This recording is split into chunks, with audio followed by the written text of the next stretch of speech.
우리가 10월 A매치가 끝나고 10월 22일에 국정감사가 예정되어 있었잖아요. 그리고 그때 출석하기로 예정되어 있던 사람이 정몽규 회장인데 정몽규 회장이 22일에 펼쳐지는 국정감사에 불출석한다는 사유서를 제출했습니다. 그리고 이 사유가 어떤 거냐면 17세 이하 여자 대표팀의 월드컵을 보러 가겠다라는 거거든요. 그래서 이제 문화체육관광위원회 국정감사의 증인으로 채택이 됐어요. 정몽규 회장이.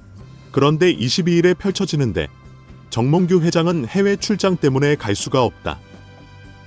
이 해외 출장은 17세 이하 여자 월드컵이 현재 도미니카 공화국에서 열리고 있기 때문에 17세 이하 여자 월드컵에 가야겠다는 거거든요.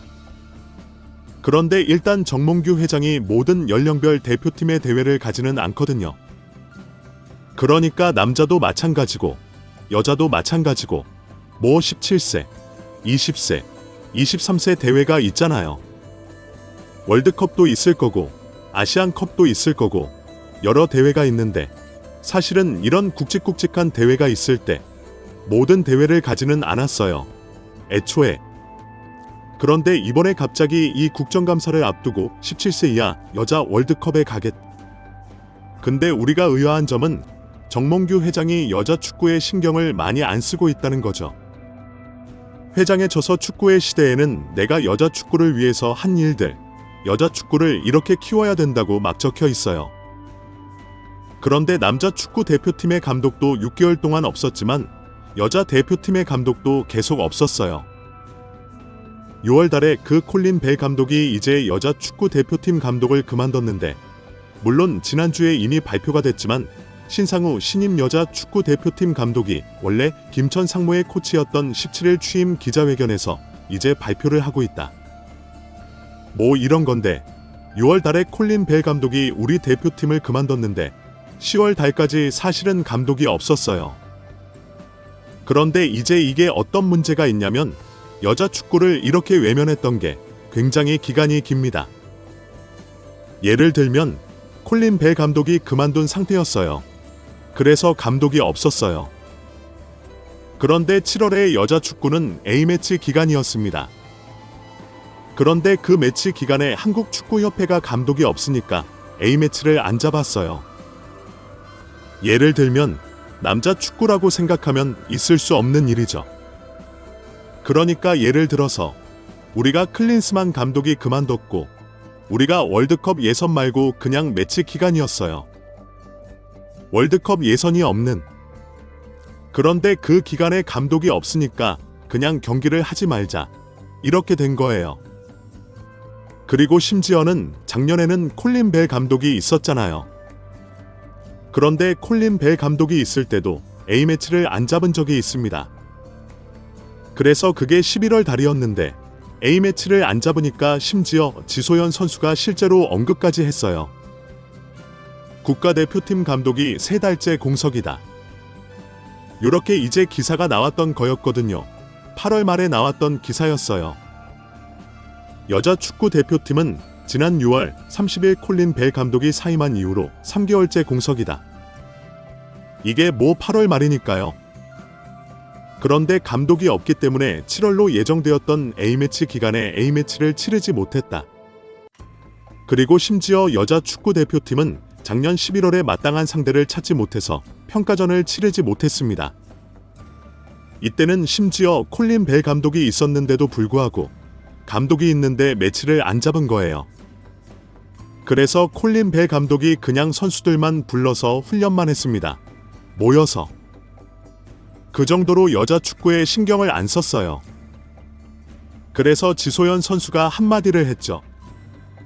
매치 기간 동안 경기를 하지 않는다는 건 말도 안 되고 나쁘게 말해서 조롱거리가 될 수도 있고 무시당할 수 있는 상황이다라고 지소연 선수가 실제로 언급까지 했었습니다.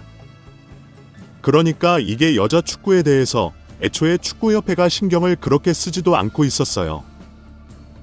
정몽규 회장이 갑자기 심지어 성인 대표팀도 아니고 17세 이하 대표팀의 여자 축구 월드컵을 보러 가야겠다. 선수들을 이제 지원해주고 응원해주기 위해서라고 하니까 이거는 사실 너무나 눈에 보이는 얘긴 거죠. 그리고 이제 불출석 사유서 거의 22일에 다가와서 냈다고 하죠. 그러니까 이게 17일에 이걸 제출을 했어요. 17일. 그러니까 22일로 생각을 해보면 얼마 남은 상황이 아닌데 이제서야 지금 17세 이하 월드컵에 가야겠다고 불출석 사유서를 낸 거거든요. 그런데 놀라운 건 뭐냐면 우리가 17세 이하 월드컵을 간다고 생각을 하면 보통 개막하기 전에 선수들하고 같이 가서 선수들을 좀 응원해주고 지원해주고 그런 걸 생각하잖아요. 17세 이하 월드컵에서. 근데 이미 17세 이하 월드컵이 시작을 했어요. 그리고 심지어 우리 대표팀이 한 경기를 했습니다. 어제 아침에 콜롬비아와의 경기가 있었어요. 1대1 무승부를 기록했습니다. 월드컵을 따라간다는 건 대회가 열리기 전에 같이 가서 이제 응원해주고 지원해주는 이런 걸 생각하는 건데 한 경기를 이미 했습니다. 근데 두 번째 경기가 3일 뒤에 있는데 그냥 중간에 가는 거죠. 이거 모양새도 좀 이상하고 이런 걸 생각해보면 정말 모 정문기 회장이 그냥 회피하기 위해서 가는 것이라고 볼 수밖에 없다. 그리고 이제 22일, 그리고 24일에도 국정감사 증인 명단에도 또 올라가 있어요.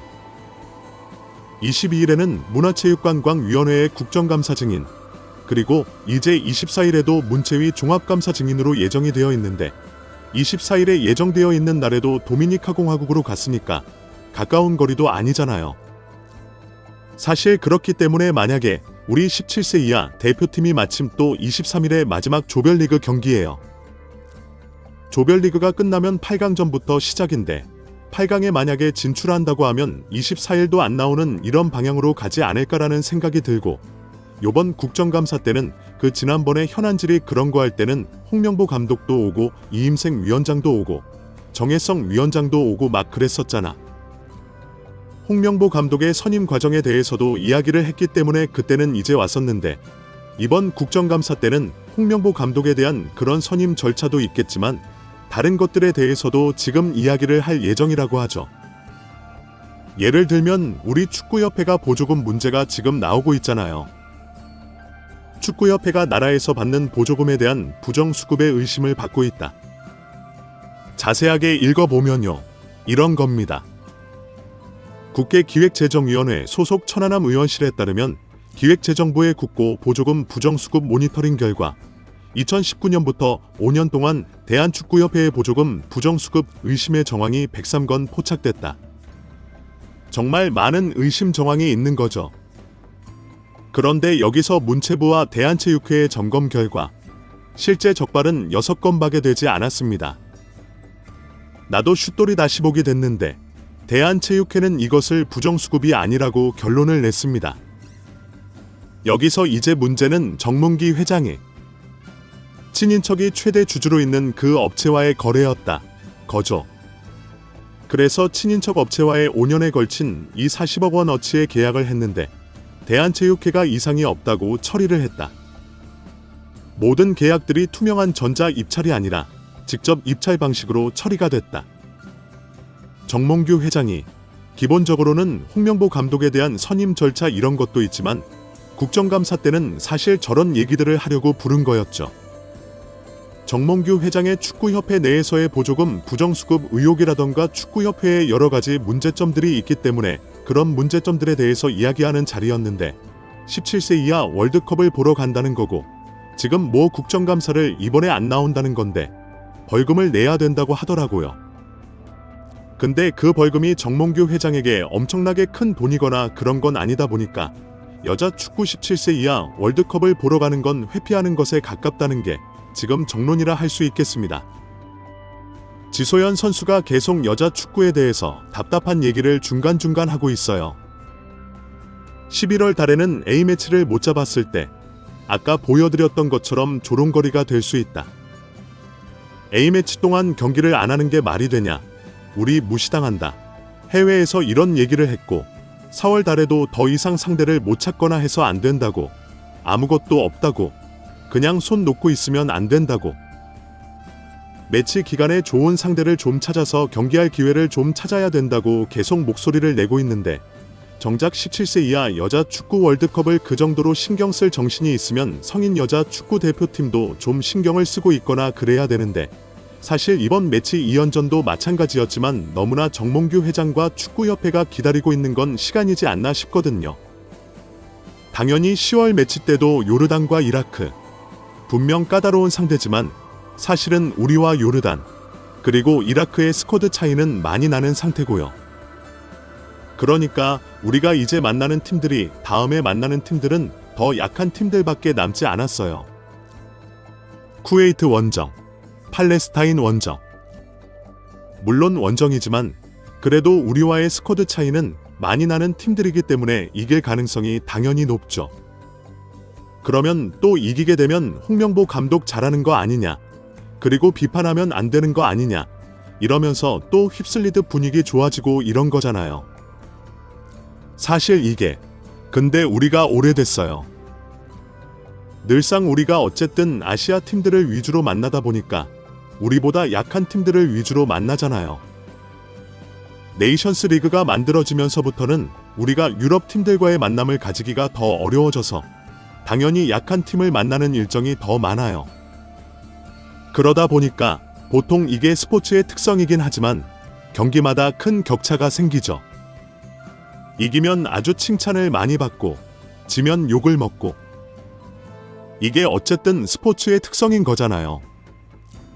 그러다 보니까 우리보다 스쿼드가 안 좋은 팀을 만나면 당연히 이길 가능성은 높아지고, 그러니까 이기게 되면 분위기 좋아지고, 그러면 또 물 흐르듯이 넘어가겠지. 약간 이런 흐름인 건데. 어쨌든 정몽규 회장이 이렇게 계속 피해 다니면서 시간을 끌고 그냥 좀 지나가기를 기다리는 것 같다. 그리고 이제 이런 것들이 매우 괘씸하다고 볼 수가 있는 거죠. 댓글로 생각을 자유롭게 남겨주세요. 마지막으로 시청해주셔서 감사합니다. 구독과 좋아요는 제작에 큰 도움이 됩니다.